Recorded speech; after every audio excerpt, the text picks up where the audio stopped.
శుక్లాంబరధరం విష్ణుం శశివర్ణం చతుర్భుజం ప్రసన్నవదనం ధ్యాయేత్ సర్వవిఘ్నోపశాంతయేత్. వ్యాసాయ విష్ణురూపాయ వ్యాసరూపాయ విష్ణవే నమో వై బ్రహ్మనిధయే వాసిష్ఠాయ నమో నమః. విమలపటి కమలకుటి పుస్తకరుద్రాక్షసస్తహస్తపుటి కామాక్షి పక్ష్మలాక్షి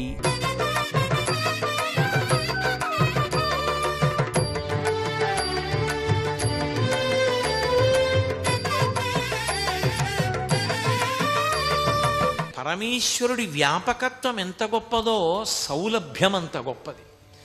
ఆ సౌలభ్యము ఉంది కాబట్టి మీరు ప్రదక్షిణం చెయ్యగలుగుతున్నారు. ఇప్పుడు ఆ సౌలభ్యాన్ని మీరు ఊహించారనుకోండి, మీకు భగవంతుని యొక్క కారుణ్యము అర్థమై ఆయన పట్ల మీకు ఒక గొప్ప అనుబంధం ఏర్పడుతుంది. ఆ అనుబంధంతో మీరు తిరుగుతున్నప్పుడు అసలు నాకు అవకాశం లేదు, ఆయన అవకాశం ఇచ్చాడు. ఆయన అవకాశం ఇచ్చి తిరగరా అంటే నా దృష్టి ఇంకో దాని మీద పెట్టి ఇంకోటి మాట్లాడుతూ ఎలా తిరుగుతాను, ఎలా అపచారం చేస్తాను? కాబట్టి నేను ఆయన మీదే దృష్టి పెట్టి తిరుగుతాను. అందుకని మౌనం వచ్చింది ప్రదక్షిణల్లో. ప్రదక్షిణమునందు మౌనము రావడానికి కారణం ఏమిటి అంటే ఆయన అనుగ్రహము ఉన్నది కనుక. ఆయనకి చీకాకు కలిగిందనుకోండి, నా యథారూపాన్ని పొందుతున్నాను అన్నాడు అనుకోండి, ఇక మీకు ప్రదక్షిణం ఏది? అందుకని ఆయన అనుగ్రహాన్ని నిలబెట్టుకోవడానికి మీరు అంత జాగ్రత్తగా ప్రదక్షిణం చెయ్యాలి. ప్రదక్షిణం చేసేటప్పుడు ఒక నియమం చెప్తారు. ప్రదక్షిణం చేసేవాళ్ళు ఎలా ప్రదక్షిణం చెయ్యాలి అంటే, నూనె బిందె ఒకటి ఒలికిపోయి నేల మీద నూనె పడిపోతే నిండు గర్భిణి ఇంకొక గంటలోనో 2 గంటల్లోనో ప్రసవం అయిపోతుందన్న స్థితిని పొంది ఉన్నటువంటి గర్భిణీ స్త్రీ చేతిలో ఒక గిన్నె పట్టుకుని, గిన్నె నిండా తైలంతో ఉన్న పాత్ర పట్టుకుని, అంటే దాని నిండా నూనె పోసుకొని చుక్క కింద పడకుండా నడుస్తోందనుకోండి, కింద నూనె, నున్నటి నేల, నిండు గర్భిణి, చేతిలో తైలపాత్ర, ఎంత జాగ్రత్తగా అడుగు వేస్తుందో అంత జాగ్రత్తగా అడుగు వేయాలి. ఎందుకని? లేకపోతే లోపల ఉన్నవాడికి పదఘట్టన ప్రకంపనలు తెలుస్తాయి. అది అపచారమైన పట్ల. ఇప్పుడు ఇందాక నేను గభాలన వేదిక మీదకి వచ్చాను, ఇది ఏమైంది? కింద పడింది. ఎందుకని? నా పదఘట్టనల ప్రకంపనలు ఇది పుచ్చుకోలేకపోయింది, ఇది కింద పడింది. మీరు పదఘట్టనలు చేస్తూ నడుస్తున్నారనుకోండి, చేస్తే లోపల ఉన్న మూర్తికి ఇబ్బంది కలుగుతుంది. అందుకని నిశ్శబ్దంగా ప్రశాంతంగా నడవాలి. భక్తి ఉద్దీపనమైతే భగవన్నామం చెప్పచ్చు. నర్తన చేస్తూ ప్రదక్షిణం చేసేవాళ్ళు ఉంటారు. నృత్య ప్రదక్షిణము అని ఈశ్వరుని యొక్క ఆరాధనా క్రమంలో అదొక భాగం. నృత్యం చేస్తూ ప్రదక్షిణం చేస్తారు, పాట పాడుతూ ప్రదక్షిణం చేస్తారు, సంగీత వాద్యాన్ని మోగిస్తూ ప్రదక్షిణం చేస్తారు, మౌనంగా ప్రదక్షిణం చేస్తారు.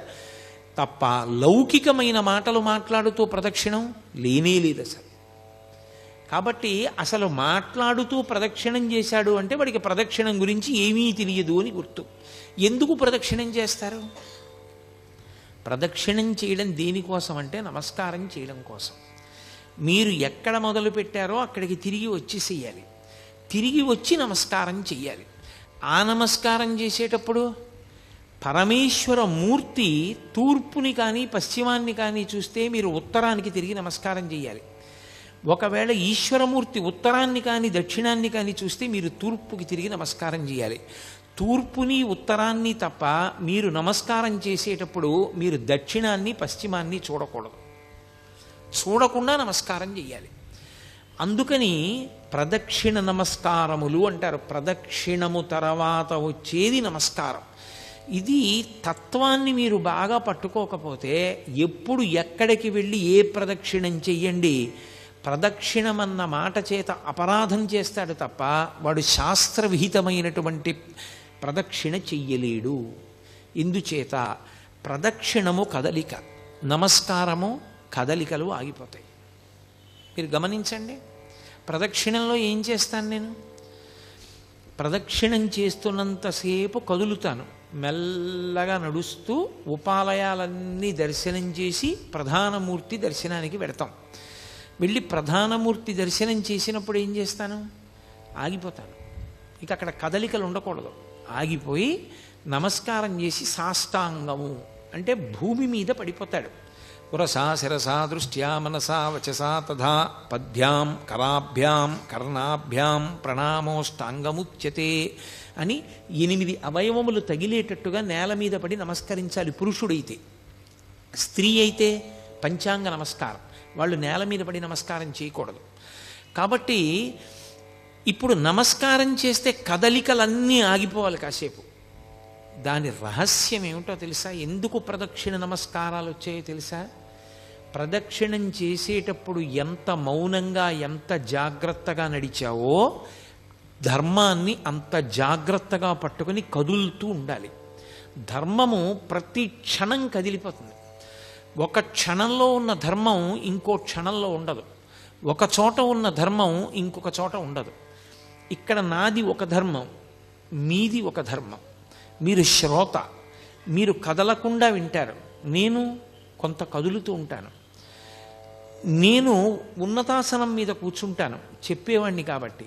వినేవాళ్ళు చెప్పేవాడి మీద గౌరవంతో అంతకన్నా క్రిందకి కూర్చుంటారు. ఇదే నేను నా కార్యాలయానికి వెళ్ళాననుకోండి, నా పై అధికారికి నమస్కారం చెయ్యాలి, అప్పుడు అది నా ధర్మం.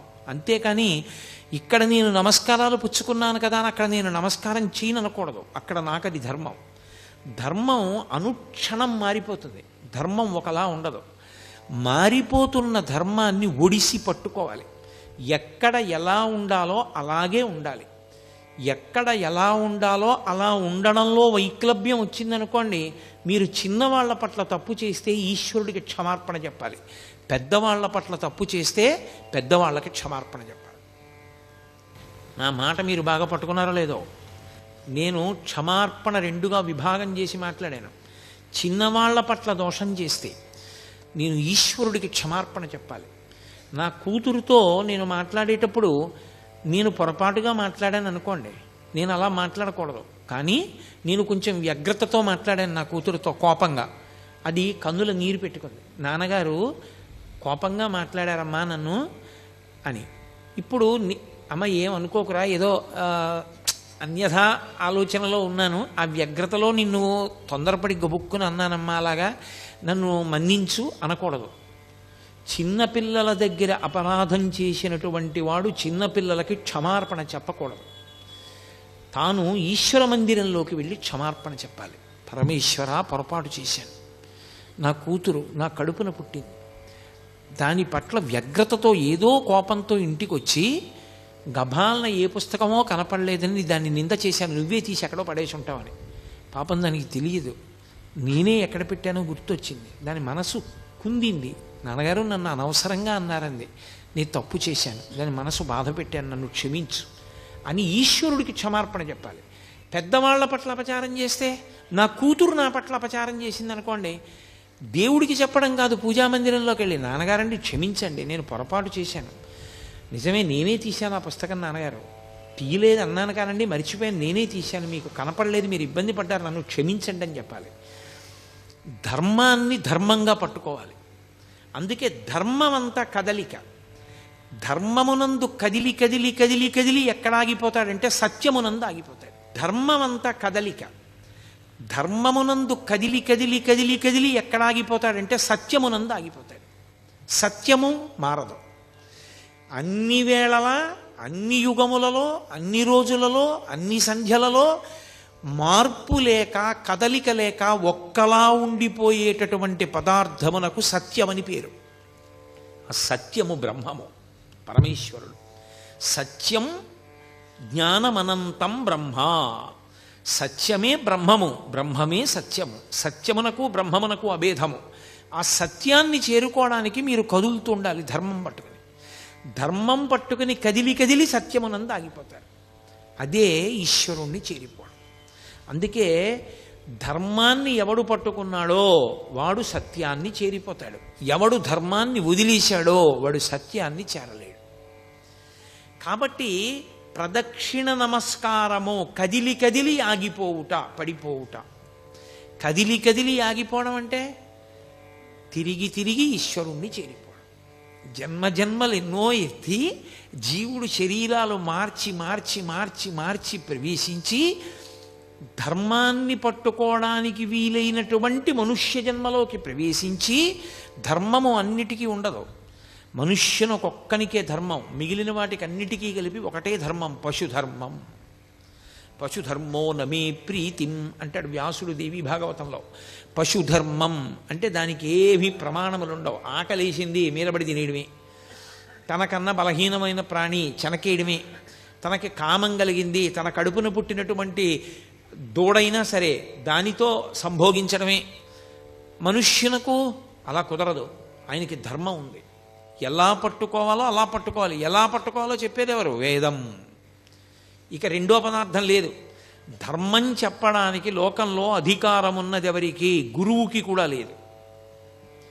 గురువు ఎప్పుడవుతాడంటే అచంచల విశ్వాసము వేదమునందుంటే. వేదం ఏం చెప్పిందో అది చెప్తేనే గురువు తప్ప గురువుగారు చెప్తే ధర్మం అవదు.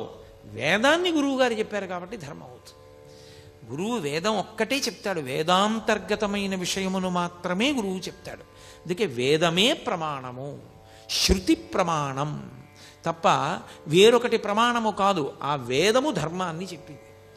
ఇదిగో ఈ తత్వాన్ని పట్టుకుంటే ముందు ప్రదక్షిణం చేయడానికి అధికారం వచ్చిందని గుర్తు. కాబట్టి శివుడు అన్నాడు గౌతమ మహర్షితో, అరుణాచలమునందు ప్రదక్షిణము గొప్పది. ఎందువల్ల? నేను స్థూల శివుడిగా ఉన్నాను ఇక్కడ, నేను ఒక కొండ రూపంలో ఉన్నాను. ఏమిటి అనుగ్రహం దానివల్ల అంటే, అసలు సామాన్యమైనటువంటి ఏ జీవి కూడా నన్ను చేరలేదు ఇక్కడ. నేను అగ్నిలింగాన్ని కాబట్టి పెద్ద పెద్ద స్ఫులింగములతో అంత పెద్ద అగ్నిహోత్రం జ్వలిస్తోంది అనుకోండి, మీరు పెడతారా నేను పెడతానా ప్రదక్షిణం చేయడానికి? ఎలా సాధ్యం? అసలు ఎవరు వెళ్ళరు. దాని మించి సెగొచ్చిందనుకోండి, గాలి, వేడి గాలి, మాడిపోతాడు. ఎవరు ప్రదక్షిణం చేయగలరు? చెయ్యలేరు. ఆయన ఏం చేశాడంటే ఆ శిలలలోకి లాగేశాడు ఆ అగ్నితత్వాన్ని. లాగి ఒక కొండలా కనపడేటట్టుగా దాని మీద ఓషధిలో పెరిగేటట్టుగా కూడా అనుగ్రహించాడు. ఒక కొండలా కనపడిన కారణం చేత మీరు పరమేశ్వర ప్రదక్షిణాన్ని చెయ్యగలరు. నా అనుగ్రహము చేత అగ్నిలింగమైన నేనే అరుణాచలంలోకి వచ్చేటప్పటికి ఒక పర్వత రూపాన్ని పొందాను. ఈ పర్వత రూపాన్ని పొందిన కారణం చేత ఇక్కడ ఎవరు ప్రదక్షిణం చేస్తానని నిర్ణయం చేసుకుని బయలుదేరుతాడో వాడు కొన్ని కోట్ల కోట్ల కోట్ల కోట్ల జన్మలెత్తితే తప్ప అసలు ఆ సంకల్పమును పొందడు. అరుణాచల ప్రవేశమునకు ముందు, అరుణాచల ప్రవేశము తరువాత అని జీవుడికి విభాగం చేస్తారు. అసలు వీడెప్పుడైనా అరుణాచలం వెళ్ళాడా చూస్తారు. అరుణాచలం వెళ్ళాడు, ఆ జీవుడి స్థాయి వేరు. అరుణాచలం వెళ్ళలేదు, ఆ జీవుడి స్థాయి వేరు. అరుణాచల ప్రవేశం చేశాడు, గిరి ప్రదక్షిణం చెయ్యాలి, ఆ గిరికి ప్రదక్షిణం చెయ్యాలి తాను. ఆ కొండకి ప్రదక్షిణం అంటే శివుడికి ప్రదక్షిణమే. ప్రదక్షిణం అన్న మాటకు అర్థం మీరు బాగా గుర్తుపెట్టుకోవాలి. ఏ బిందువు దగ్గర మీరు బయలుదేరారో తిరిగి ఆ బిందువు దగ్గరికి వచ్చేయాలి. కుడి చేతి వైపుకి మీకు కొండ ఉండాలి, ఉండేటట్టుగా తిరిగి రావాలి. అలా తిరిగి వస్తే దానికి ప్రదక్షిణం అని పేరు. ఆయన అన్నాడు, కలియుగంలో ఈ అరుణాచల పర్వతం చుట్టూ ఎవరు ప్రదక్షిణం చేస్తారో వాళ్ళందరికీ కూడా 100 అశ్వమేధములు 100 వాజపేయములు చేసిన ఫలితం వేస్తారు. అశ్వమేధయాగం అసలు నిజానికి కలియుగంలో లేదు. కలియుగంలో అశ్వమేధయాగం సంకల్పం చెయ్యడానికి అధికారం లేదు, చెయ్యకూడదు. ఎందుకంటే నిషేధింపబడింది. అశ్వమేధయాగంతో సమానమైనటువంటిది ఒకటి ఉంది, అది చేస్తే అశ్వమేధయాగ ఫలితం ఇచ్చేస్తారు. వాడు అశ్వమేధయాగం చేశాడు అని ఫలితం ఇస్తారు. ఏదది? అనాథప్రేత సంస్కారం. అనాథప్రేతానికి సంస్కారం చేస్తే వాడు అశ్వమేధయాగం చేశాడు అని ఫలితం వేస్తారు. 100 అశ్వమేధయాగముల యొక్క ఫలితాన్ని గిరి ప్రదక్షిణం చేసిన వాళ్ళకి వేస్తానన్నాడు. 100 వాజపేయములు చేసినటువంటి ఫలితాన్ని గిరి ప్రదక్షిణం చేసిన వాళ్ళకి వేస్తానన్నాడు. అశ్వమేధయాగంతో సమానమైనటువంటిది ఒకటి ఉంది, అది చేస్తే అశ్వమేధయాగ ఫలితం ఇచ్చేస్తారు. వాడు అశ్వమేధయాగం చేశాడు అని ఫలితం ఇస్తారు. ఏదది? అనాథప్రేత సంస్కారం. అనాథప్రేతానికి సంస్కారం చేస్తే వాడు అశ్వమేధయాగం చేశాడు అని ఫలితం వేస్తారు. 100 అశ్వమేధయాగముల యొక్క ఫలితాన్ని గిరి ప్రదక్షిణం చేసిన వాళ్ళకి వేస్తానన్నాడు. 100 వాజపేయములు చేసినటువంటి ఫలితాన్ని గిరి ప్రదక్షిణం చేసిన వాళ్ళకి వేస్తానన్నాడు. అంటే దాని ఉద్దేశ్యం, అసలు అరుణాచలం అనేటటువంటి క్షేత్రం ఒకటి ఉంది, దానికి ఇంత ప్రాశస్త్యం ఉన్నది, పరమశివుని యొక్క పరిపూర్ణమైన అనుగ్రహం ఉన్నది, అక్కడికి వెళ్ళాలనేటటువంటి కోరిక పుట్టడం జరగదు. ఎందుకని? అసలు కొన్ని కోట్ల జన్మలెత్తితే తప్ప అరుణాచల పర్వతం గురించి తెలుసుకోడు. అరుణాచల వైభవం అన్న మాట వినడు. కాబట్టి పక్కన పెట్టేయి. విన్నాడు, అది మనసులో హత్తుకుని అరుణాచలంలోకి ప్రవేశిస్తానన్న మాట అన్నాడు పో, అహంకారం వదలలేడు. ఏదో ఒకటి వెంట పెట్టుకుంటాడు. వెంట పెట్టుకుని నేనింత వాణ్ణని డాంబికానికి పోయాడా, ఆయన లోపలికి రానివ్వడు. అహంకార పరిత్యాగం చేశాడా, లోపలికి రానిస్తాడు. అందుకే అరుణాచలంలోకి వెళ్ళాడు అంటే వాడికి ఏదో అధికారం ఉంది, పరమేశ్వరానుగ్రహాన్ని పొంది ఉన్నాడని గుర్తు. అందుకే లోపలికి రానివ్వరు. అటువంటి క్షేత్రాల్లో పరమ ప్రఖ్యాతమైన క్షేత్రములు అరుణాచలము, కాశీపట్టణము, ఇవన్నీ. ఎందుకని? అగస్త్య మహర్షి స్కాందపురాణంలోనే కుమార సంహితలో చెప్తారు, ఎన్నో క్షేత్రాలకు వెళ్ళి నమస్కారం చేసినటువంటి పుణ్యము పరీపాకమైతే కాశీపట్టణంలోకి రావడానికి అర్హత వస్తుంది. అసలు అన్ని క్షేత్రాలకి జీవుడు ఎప్పటి నుంచో వెడుతూ ఉంటే ఆ ఫలితం ఉంటే తప్ప కాశీలోకి వెళ్ళలేడు. కుదరదు, అవతలబమ్మన్నారు. ఇక అరుణాచలం తత్తుల్యం, అంత గొప్పది. అరుణాచల ప్రవేశము అంత తేలికైన విషయం కాదు. కాబట్టి ప్రదక్షిణం అన్న మాటకు అర్థం ప్రదక్షిణం. స్కాంద పురాణాన్ని ఆధారం చేసుకుని భగవాన్ రమణులు అందరికీ చెప్తూ ఉండేవారు. ఎవరు అరుణాచలం వెళ్ళినా రమణుల దర్శనానికి వెళ్ళేవారు. ఆయన అనేవారు, మీరు గిరి ప్రదక్షిణం చేశారా అని అడిగేవారు. చెయ్యలేదు, వెళ్ళండి గిరి ప్రదక్షిణం చెయ్యండి అనేవారు. కొంతమందితో ఆయన గిరి ప్రదక్షిణం చేశారా అంటే వెడుతున్నాం అనేవారు. ఓ 2 గంటలు అయ్యేటప్పటికి మళ్ళీ కనపడేవారు. వెళ్ళారా? వెళ్ళొచ్చేసామండి అనేవారు. ఎలా వెళ్ళారు? 14 మైళ్ళు. ఎలా పెడతారు అంత తొందరగా అంటే గుర్రబండి మీద వెళ్ళామండి అనేవారు. ఆయన నవ్వి అనేవారు, ప్రదక్షిణ ఫలితం గుర్రాందా మీదా అనేవారు.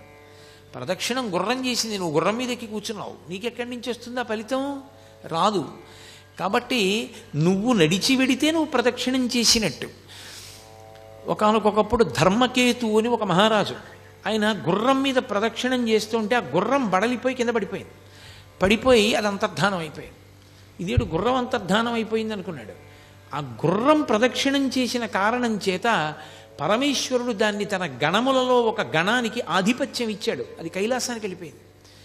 అశరీర వాక్కు విని ఆ ధర్మకేతు బుద్ధి తెచ్చుకొని తాను కూడా ప్రదక్షిణం చేసి ఒక గణానికి ఆధిపత్యాన్ని పొందాడు పరమశివుడి దగ్గర. అరుణాచలంలో గిరి ప్రదక్షిణం అంటే అంత గొప్పది. మహర్షి అందుకే ఒక మాట చెప్తుండేవారు, ప్రదక్షిణం. అరుణాచలము అంటే పరమశివుడే. కాబట్టి ఆ శివునికి ప్రదక్షిణం చెయ్యడంలో పాపములు కాలిపోతాయి. ఈ మాటని మీరు కొంచెం జాగ్రత్తగా అర్థం చేసుకోవాలి సుమండి. శాస్త్రంలో ఒక లక్షణం ఉంది, పాపము పరిహారమొగుట అన్న మాట ఉండదు. పాపాలు పోవడం అన్నది ఉండదు. మీరు ఒకసారి పాపం చేశారనుకోండి, మీరంటే మనం అనుకోండి, నేను ఏదో ఉపన్యాసం చెప్తున్నాను కాబట్టి మీరు అంటూ ఉంటాను, ఒకరిని ఉద్దేశించి మాట్లాడేటప్పుడు అలా అనడం స్వాభావికమైన విషయం. అంతేగాని అది మీరందరూ పనికిమాలిన వాళ్ళు, నేను ఒక్కడిని పనికొచ్చేవాడిని అని కాదు దాని ఉద్దేశ్యం. ఇన్ బిట్వీన్ ది లైన్స్ అంటారు, అర్థం లేకుండా అలా అర్థం చేసుకోకూడదు ఉపన్యాసాన్ని. మీరంటే నేను కూడా అందులో. మనం అని మాట్లాడడం అన్ని వేళలా సాధ్యం కాకపోవచ్చు. ప్రదక్షిణం చేయడంలో పాపనాశనము అన్న మాటకి గొప్పతనం ఎందుకు వచ్చిందంటే, ఒక పాపం చేస్తే ఆ పాపం పోదు, అది అలా ఉంటుంది. అది అలా ఉండి ఫలితాన్ని ఇస్తుంది. పాపం చేశారనుకోండి, పాపం పుణ్యాన్ని కొట్టదు, పుణ్యం ఉంటుంది. పాపపుణ్యములు రెండూ ఏకకాలంలో అనుభవించవచ్చు. ఎప్పుడు? భయంకరమైన పాపములు చెయ్యలేదని గుర్తు ఏమిటంటే, పాపము పుణ్యము ఏకకాలమునందు అనుభవిస్తూ ఉంటాడు. పుణ్యం ఉంది, బోలెడన్ని పళ్ళు పుచ్చుకుంటూ ఉంటాడు. ఎందుకు పుచ్చుకుంటాడు? ఆయన మీద గౌరవంతో పట్టుకొచ్చి ఇస్తూ ఉంటారు పళ్ళు. ఆయనేం అడిగాడని కాదు దాని ఉద్దేశ్యం. కానీ ఆయనకు ఒక పాపం ఉంది గతంలో చేసింది.